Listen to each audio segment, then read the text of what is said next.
இந்த வீடியோல மகேஷ் ஆர்ட் அப்படிங்கிற பேஜும் பிக் பாஸ்ல லாஸ்ட் டைட்டில் வின்னரான முத்துக்குமரன் இன்னும் நிறைய இன்ஃப்ளூயன்சர்ஸ் சேர்ந்து ஒரு சைலண்டா ஒரு ஸ்கேமை பண்ணியிருக்காங்க.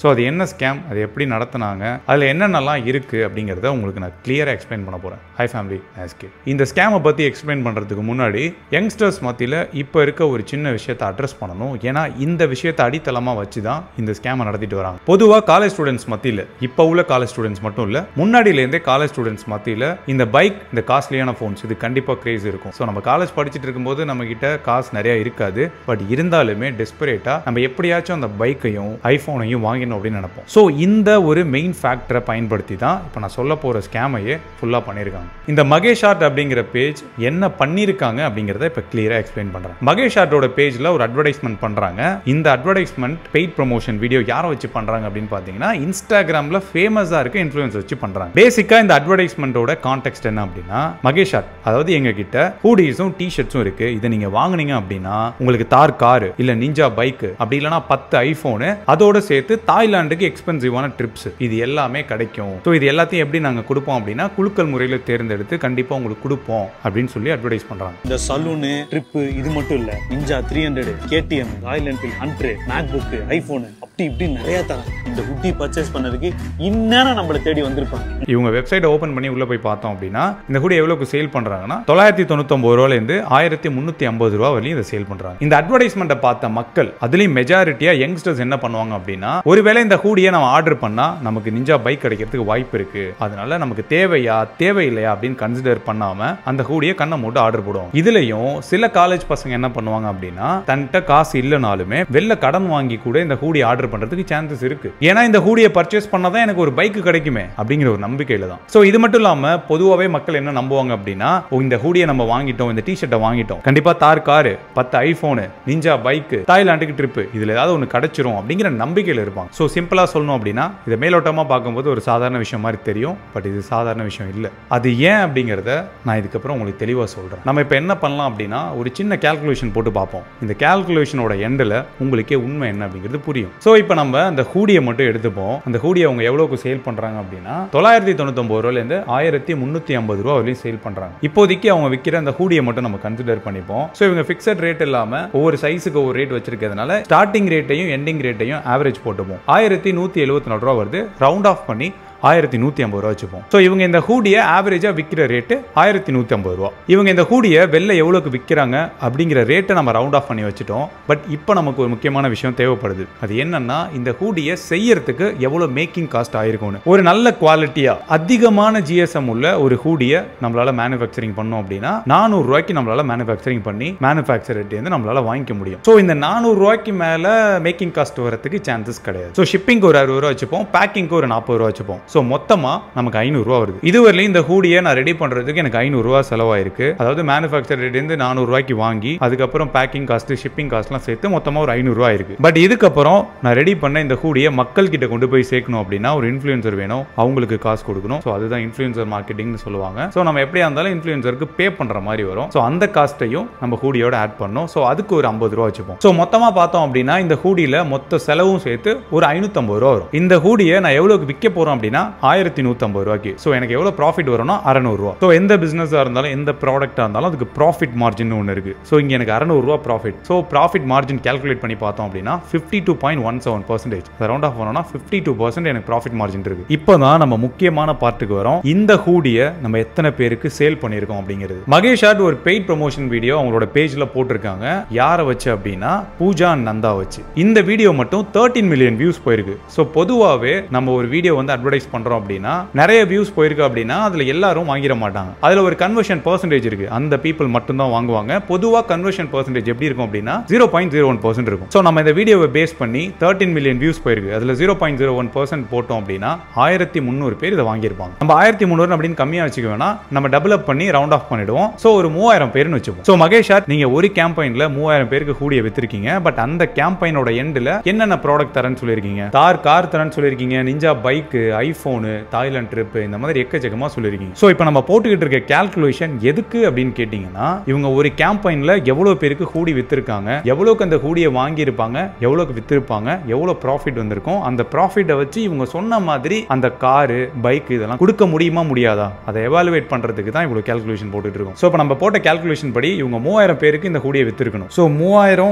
இன்டூ 600 ரூபா ப்ராஃபிட் அப்படின்னு போட்டோம்னா 18 லட்சம் ரூபா வருது. இந்த 18 லட்சம் ரூபாயும் டோட்டலா ப்ராஃபிட் ஆகுமான்னு கேட்டா கிடையாது. அது ஏன்னா நம்ம 3000 ஹூடி அப்படின்னு சொல்லும் போது அது நமக்கு சாதாரணமா தெரியும். பட் 3000 ஹூடியை நம்ம வாங்கி விற்கணும் அப்படின்னா நமக்கு ஒரு வேர் ஹவுஸ் வேணும், அதை மெயின்டைன் பண்றதுக்கு ஒரு டீம் வேணும், வெப்சைட் வேணும், இது எல்லாத்துக்குமே நம்ம காசு செலவு பண்ணணும். ஸோ வேர் ஹவுஸ், டீம், இது எல்லாத்துக்கும் சேர்த்து ஒரு 1 லட்சம் ரூபா நம்ம மைனஸ் பண்ணாலுமே 17 lakhs ப்ராஃபிட் இருக்கும். பட் இவங்க சொன்ன மாதிரி ஒரு தார் கார் வாங்கணும் அப்படின்னா 15 lakhs வேணும், ஒரு நிஞ்சா பைக் வாங்கணும்னா 4 lakhs வேணும், 10 ஐபோன் வாங்கணும்னா ஒரு 6 லட்சம் ரூபா வேணும், தாய்லாந்து ட்ரிப்ஸ்க்கு இன்னும் நிறைய அமௌண்ட் வேணும். நம்ம இந்த தாய்லாந்து ட்ரிப் எல்லாம் ரிமூவ் பண்ணிட்டு வெறும் கார், பைக், ஐபோன் இதுக்கு மட்டும் கால்குலேஷன் போடுவோம். சோ நம்ம தார் கார் வாங்கணும் அப்படின்னா ஒரு 15 லட்சம், நிஞ்சா பைக் வாங்கணும்னா ஒரு 4 லட்சம், ஒரு 10 ஐபோன் வாங்கணும்னா ஒரு 6 லட்சம் மினிமம் வேணும். சோ இதெல்லாம் நம்ம கால்குலேட் பண்ணி பார்த்தோம்னா டோட்டலா 25 லட்சம் ரூபா வேணும். நமக்கு வந்த ப்ராஃபிட்டே வெறும் 18 லட்சம் ரூபா தான். ஆனா நம்ம வாக்கு கொடுத்த அந்த பொருள் எல்லாம் கொடுக்கணும் அப்படின்னா 25 லட்சம் ரூபா செலவு பண்ணணும். சோ இப்போ நீங்க யோசிச்சு பாருங்க, இவங்க சொன்ன எல்லாத்தையும் உங்களுக்கு கொடுக்க முடியுமா? அது பிராக்டிகலா பாசிபிளா? உண்மை என்னன்னா பிராக்டிகலா பாசிபிள் கிடையாது. சோ எனக்கு ப்ராஃபிட்டே பாத்தீங்கன்னா 18 லட்சம் ரூபா தான். ஆனா நான் 25 லட்சம் ரூபா ஸ்பெண்ட் பண்ணணும் உங்களுக்கு இந்த ப்ராடக்ட்ஸ் எல்லாம் நான் கொடுக்கிறது. சோ எப்படி என்னால கொடுக்க முடியும்? கடன் தான் வாங்கணும். அதை யாரும் பண்ண மாட்டாங்க. சோ இவங்களோட பிசினஸ் மாடலை எடுத்து அதை அனலைஸ் பண்ணி அதுல எவ்வளவு ப்ராஃபிட் வரும் அப்படிங்கறத கால்குலேட் பண்ணி அதுக்கப்புறம் இந்த ப்ராடக்ட்ஸ் எல்லாம் உங்களுக்கு கொடுப்பாங்களான்னு பாத்தீங்கன்னா கண்டிப்பா கொடுக்க முடியாது. அதை தான் இவ்வளவு நாளைக்கு நான் சொல்லிட்டு இருக்கேன். இப்போ நீங்க ஒரு கேள்வி கேட்கலாம், எப்படி 18 லட்சம் ரூபா தான் ப்ராஃபிட்னு நீ சொல்ற? மேபி அவங்க வந்து 3000 யூனிட்டுக்கு பதிலா இன்னும் அதிகமான யூனிட்டை சேல் பண்ணிருக்கலாம்ல, அதுல நிறைய ப்ராஃபிட் வந்திருக்கும்ல, அதை வச்சு அவங்க சொன்ன மாதிரி தாரு, பைக் இதெல்லாம் கொடுத்துருக்கலாம்ல அப்படின்னு நீங்க கேட்கலாம். இப்போ நான் சொன்ன கால்குலேஷன் அவங்க பண்ண மார்க்கெட்டிங் கேம்பெயினோட வீடியோ எடுத்து அதுல வியூஸ்ல எவ்வளவு கன்வர்ஷன் வருமோ அதை வச்சு தான் சொல்லியிருக்கேன். ஸோ என்னதான் அவங்க யூனிட் அதிகமாக சேல் பண்ணணும்னு நினைச்சாலுமே அதுக்குன்னு தனியாக வேர் ஹவுஸ் வேணும், டீம் வேணும், இன்னும் அவங்களோட இன்ஃப்ராஸ்ட்ரக்சரை பெருசாக்கிட்டே போகணும். ஸோ அதுக்குன்னு ஒரு காஸ்ட் கண்டிப்பாக வரும். ஸோ அப்படி நம்ம கால்குலேட் பண்ணி பார்த்தாலுமே அதில் வர ப்ராஃபிட் வச்சு இந்த ப்ராடக்ட்ஸை தர முடியாது. ஓகே, இப்போ இன்னொரு முக்கியமான விஷயத்துக்கு வருவோம். இவங்க பைக் தரேன்னு சொன்னாங்கல்ல, அந்த பைக்கை வந்து ஒருத்தவங்களுக்கு கொடுத்த மாதிரி வீடியோ போட்டிருக்காங்க, அதை அந்த பர்சனை டேகும் பண்ணி போட்டிருக்காங்க. பட் இதோட ரியாலிட்டி என்னன்னு பார்க்கலாமா? இவங்க சொன்ன மாதிரி பைக் கொடுத்தேன் அப்படின்னு சொல்றாங்கல்ல, அந்த பைக் எதையுமே அந்த ஷோரூமை விட்டு வெளில அந்த கஸ்டமர் எடுத்துட்டு வர மாதிரி எந்த இடத்துலையுமே காட்டல. எல்லா வீடியோலையுமே அந்த ஷோரூம்ல தான் பைக் உள்ளார இருக்கு. அதை யாருக்கு கொடுத்தாங்கன்னு சொல்றாங்களோ அவங்க பக்கத்துல நின்று பேசுறாங்களே தவிர அவங்க எந்த இடத்துலையுமே அந்த ஷோரூமை விட்டு வெளில எடுத்துட்டு போகல. நிஞ்சா பைக் கொடுத்துருக்கோம் அப்படின்னு சொல்லி ஒருத்தரை போட்டிருக்காங்க, அவரோட ஐடியா மட்டும் தான் டேக் பண்ணிருக்காங்க. மற்ற கேடிஎம் பைக் கொடுத்தோம் அப்படின்னு சொல்றவங்க எல்லாம் டேக் பண்ணல, ஒரே ஒருத்தர் மட்டும் டேக் பண்ணிருக்காங்க. அவங்க ஐடிக்குள்ள போய் பார்த்தாலுமே அவர் அந்த பைக்கை வச்சு ஒரு போஸ்ட் கூட போடல. இத்தனைக்கும் ஒரு கார் பைக் லவர் பர்சன் இல்லாத மாதிரி தெரியல. வேற காரு வேற பைக்கை வச்சுலாம் கண்டினியூஸா போஸ்ட் போட்டுட்டு இருக்காரு. பட் இந்த நிஞ்சா பைக்கை வச்சு நான் எனக்கு இது கிடைச்சிருக்கு அப்படின்னு சொல்லி எந்த ஒரு போஸ்ட்டுமே போடல. நம்ம புதுசா பைக் வாங்கினா எங்க வச்சு நம்ம போட்டோ எடுப்போம் ஃபேமிலியோட? அந்த பைக்கை ஷோரூமுக்கு வெளில எடுத்துட்டு வந்து அதுக்கு மாலை போட்டு அப்படிதான் நம்ம போட்டோ எடுப்போம். யாருமே ஷோரூம் உள்ளேயே வச்சுக்கிட்டு பக்கத்துல நின்று பேசி அங்க நின்னே போட்டோ எடுக்க மாட்டாங்க. 2 பைக் மட்டும், அதாவது கேடிஎம்க்கும் நிஞ்சாக்கு மட்டும் ஒருத்தங்களுக்கு கொடுத்த மாதிரி போர்ட்ரே பண்ணி காமிச்சிருக்காங்க. மற்றபடி அந்த தார் காரு யாருக்கு கொடுத்தாங்க அப்படிங்கிற டீடைல் சொல்லல. அதே மாதிரி 10 ஐபோன் சொன்னாங்கல்ல, அதுவும் யாருக்கு கொடுத்தோம் அப்படின்னு சொல்லல. சோ இதுல இருந்து ஒரு விஷயத்த தெளிவா புரிஞ்சுக்கலாம், இந்த காரு பைக் இதெல்லாம் கொடுக்கறது எதுவுமே உண்மை கிடையாது. இது எல்லாமே ஃபேக்கு, அவங்க பண்ண செட்டப். இந்த இடத்த வச்சு தான் நம்ம இதை கன்க்ளூட் பண்ணலாம். This is a big scam. இந்த ஸ்கேமை ப்ரமோட் பண்ணது நிறைய பேர். அது யாருன்னு நீங்களே பாருங்க. நீங்க மேல பார்த்த அந்த கவாசாக்கி நிஞ்சா, இன்னொன்னு டியூக் 200, இந்த கேடிஎம் 200 பைக் உங்க பேர்ல வந்திருக்கேன். பைக் பத்திரமாச்சு 8 வருஷம் கழிச்சு அவர்கிட்ட கொடுங்க. எல்லாருமே தெரியாது. இந்த ஹூடி பை பண்ணா இந்த கேடிஎம் பைக் கிடைக்கும்னு சொன்னா நீங்க நம்புவீங்களா? ஆன்லைன் பர்ச்சேஸ்ல நம்ம வந்து ஹூடி வாங்குறோம் அப்படின்னா வந்து மிஞ்சி போனா ஒரு ஆஃபர் கொடுப்பாங்க, அவ்வளவுதான். ஆனா இந்த ஹூடியை www.maheshshot.com சோ இந்த வெப்சைட்ல நீங்க வந்து பர்ச்சேஸ் பண்ணீங்கன்னா நான் இப்போ உட்கார்ந்துட்டு இருக்க இந்த கவாஸ்கி நிஞ்சா 300 உங்களுக்கு தான். அவ்வளவு காசு வச்சிருக்கியா? காசுலாம் தேவையில்லை. சொல்ல மாட்டேன். நீ என்ன பண்ணுவ? பைக் வாங்குற ஐடியா இல்ல உனக்கு? பைக் வாங்க காசு இருந்தா நான் ஏன்டா உன்கிட்ட கேட்க போறேன்? ஏன்டா வகை வகையா சட்டை வாங்கி போடுறதுல ஒரு ஹுடி வாங்கினா ஒரு பைக் கிடைச்சிருக்கும். ஒரு ஹுடி வாங்கினா பைக் கிடைக்குமா? பேச போறோம். யாருன்னு பாத்தீங்கன்னா மகேஷ் சொல்லுங்க. இதை ப்ரமோட் பண்ணதுல ஒரு முக்கியமான நபரை பத்தி நான் பேசணும். பிக் பாஸ் சீசன் 8ஓட டைட்டில் வின்னர் முத்துக்குமரன். முத்துக்குமரனை பத்தி ஏன் இந்த இடத்துல நம்ம சொல்லணும் அப்படின்னா, இந்த ஸ்கேமை கான்ஸ்டன்டா நிறைய டைம் ப்ரமோட் பண்ணது அவர்தான். பிக் பாஸ் போறதுக்கு முன்னாடி இதை ப்ரமோட் பண்ணி அவர் 3 to 4 வீடியோஸ் போட்டிருந்தாரு. நீங்க மேல பார்த்த அந்த கவாசக்கி நிஞ்சா, இன்னொன்னு டியூக் 200, இந்த KTM 200 பைக் உங்க பேர்ல வந்திருக்கேன். பைக் பத்திரமா வச்சு 8 வருஷம் கழிச்சு அவர்ட்ட கொடுங்க. பிக் பாஸ் போனதுக்கு அப்புறம் மேபி ஏதாவது பிரச்சனை வந்துடக்கூடாது அப்படிங்கிறதுக்காக அந்த வீடியோஸ் எல்லாத்தையுமே அவரோட அக்கௌண்ட்ல இருந்து ரிமூவ் பண்ணிட்டாரு. அது மட்டும் இல்லாம நிறைய பேர் இதை ப்ரமோட் பண்ணிருக்காங்க. பட் இவர் தான் இந்த செலக்ஷன் ப்ராசஸ்ல ஒரு லைவ் போட்டு இவங்களுக்கு தான் பைக் போயிருக்கு அப்படின்னு சொல்லி கால் பண்ணி அவங்களுக்கு பைக் கொடுக்குற மாதிரியான விஷயங்களையும் பண்ணியிருக்காரு. ஸோ அதாவது சிம்பிளா சொல்லணும் அப்படின்னா, ஃபேக்கா நடந்த எல்லா விஷயத்தையும் பக்கத்துல நின்று இவர் நடத்தி வச்சிருக்காரு. நம்புங்க மகேஷ் சாருடைய உண்மையும் உண்மை. மகேஷ் சாருடைய எந்த கிடையாது வாக்குறுதி. மகேஷ் சாருடைய வாக்குறுதி நம்புங்க. மகேஷ் சாருடைய உண்மையும் உண்மை. மகேஷ் சாருடைய எந்த கிடையாது வாக்குறுதி.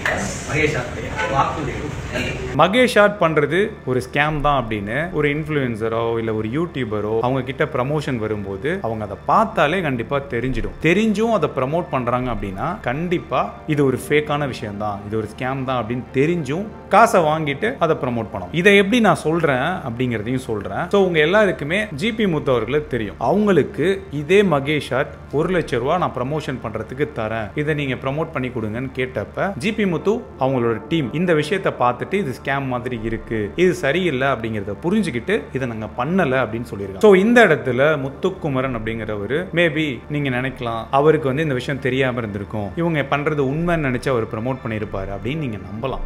பட் உண்மை அது கிடையாது, அவர் விக்டிமும் கிடையாது. ஸோ நான் முன்னாடியே சொன்ன மாதிரி யாராக இருந்தாலும் இதை கொஞ்சம் டீப்பாக உள்ளே போய் பார்த்தோம் அப்படின்னா ப்ரமோட் பண்ணுறதுக்கு முன்னாடி இது கம்ப்ளீட்டாகவே ஒரு ஸ்கேம் அப்படிங்கிறத ஈஸியாக கண்டுபிடிச்சிடலாம். முத்துக்குமரன் பிக் பாஸ் சீசனில் வின் பண்ணியிருக்காரு, ரொம்ப இன்டெலெக்டாக நிறைய இடத்துல பேசுகிறாரு. அது மட்டும் இல்லாமல் PR டீம் வச்சு ஒர்க் பண்ணிட்டு இருக்க ஒரு இன்ஃப்ளூயன்சர். ஸோ அவருக்கு கண்டிப்பாக தெரிஞ்சிருக்கும் இது ஒரு ஸ்கேம் தானே. ஸோ இதை எல்லாத்தையும் தெரிஞ்சுக்கிட்டு இதை ப்ரமோட் பண்ணியிருக்காரு அப்படின்னா 2 பாசிபிலிட்டிஸ் தான் இருக்கணும். ஸோ பாசிபிலிட்டி ஒன்று என்னன்னா, இது ஒரு ஸ்கேம்னு தெரியுது, இதை ப்ரமோட் பண்ணுறதுக்கு நிறைய காசு கொடுக்குறாங்க, ஸோ இதை காசெல்லாம் வாங்கிட்டு நம்ம ப்ரமோட் பண்ணிடலாம் அப்படின்னு பண்ணியிருக்கணும். அப்படி இல்லைன்னா இந்த ஸ்கேம்ல நமக்கும் ஒரு ஷேர் கிடைச்சா நல்லா இருக்கும் அப்படின்னு சொல்லி ஷேரை வாங்கிட்டு இதை ப்ரமோட் பண்ணிருக்கலாம். ஸோ இவர் மட்டும் இல்லை, இதை பண்ண எல்லா இன்ஃப்ளூயன்சர்ஸுமே இது ஸ்கேம்னு தெரியாம பண்ணல, எல்லாருமே தெரிஞ்சுதான் பண்ணியிருக்காங்க. So first of all legally இது எப்படி ஸ்கேம் அப்படிங்கிற ஒரு டேர்ம்குள்ள வருது. ஸோ ஒரு மிஸ்லீடிங் அட்வர்டைஸ்மெண்ட்டை எடுத்துட்டு போய் மக்களை ஏமாத்தி தன்னோட ப்ராடக்ட்டை விற்றோம் அப்படின்னா அது ஒரு ஸ்கேம் அப்படின்னு சொல்லி லாவே சொல்லுது. அண்ட் மாரலி பார்த்தோம் அப்படின்னா இந்த மாதிரி நம்ம தப்பான ஒரு அட்வர்டைஸ்மெண்ட்டை கொண்டு போய் மக்களோட ட்ரஸ்ட்டை உடைச்சு நம்மளோட ப்ராடக்ட்டை சேல் பண்ணோம் அப்படின்னா அது மாரலியும் ஒரு தப்பான விஷயம் தான். ஸோ லீகலி மாரலி 2 இடத்துலையும் நம்ம கன்சிடர் பண்ணி பார்த்தோம்னா இது கண்டிப்பாக ஒரு ஸ்கேம் தான். பொதுவாக எந்த யூடியூபராக இருந்தாலும் இன்ஃப்ளூயன்சராக இருந்தாலும் அவங்க ஏன் ப்ரமோஷன் பண்ணுறாங்க அப்படிங்கிறதுக்கு முக்கியமான ரீசன் கான்டென்ட் கிரியேஷன் அப்படிங்கிறத நம்ம ஃபுல் டைமாக பண்ணும்போது நமக்கு கண்டிப்பாக ரெவன்யூங்கிறது ரொம்ப முக்கியமான விஷயம். அந்த ரெவன்யூ வர்றதுல நிறைய வேஸ் இருக்கு, அதில் முக்கியமான வே தான் இந்த ஸ்பான்சர்ஷிப், அதாவது பெய்ட் ப்ரமோஷன் வீடியோஸ். ப்ரமோஷன் பண்ணுறது தப்பு இல்லை, பட் அதுக்காக கண்ணை மூடிட்டு நம்ம என்ன ப்ரமோட் பண்றோம் அப்படிங்கிறது சரியா தப்பா எதுவுமே தெரியாம ப்ரமோட் பண்றது கண்டிப்பா 100% தப்பு. நம்ம ஒரு விஷயத்தை பார்க்குறோம், அது நமக்கு ஸ்கேம்னு தெரியுது, தெரிஞ்சும் அதை ப்ரமோட் பண்றது, இந்த ராஜா கேம்ஸ், கேம்லிங், இன்வெஸ்ட்மெண்ட் ஸ்கேம்ஸ், இந்த மாதிரி நிறைய இருக்கு. இது எல்லாத்தையுமே தெரிஞ்சுக்கிட்டு தப்புனே தெரிஞ்சுக்கிட்டு அதை ப்ரமோட் பண்றது ரொம்ப ரொம்ப ரொம்ப தப்பான விஷயம். போட்ட 9800 நான் வின் பண்ணிட்டேன், இப்படிதான் நான் வின் பண்ணிட்டு இருக்க அமௌண்ட். இந்த கேம் விளையாடுறது ரொம்பவே ஈஸி தான். இன்ஃப்ளூயன்சர் ப்ரமோஷன் பண்ணும்போது எந்த ப்ராடக்ட் வேணா இருக்கலாம், ஒரு ஸ்கின் கேர் ப்ராடக்டா கூட இருக்கலாம். ஸோ மக்கள் அதை நம்பி வாங்குறதுக்கான ரீசன் என்னன்னா,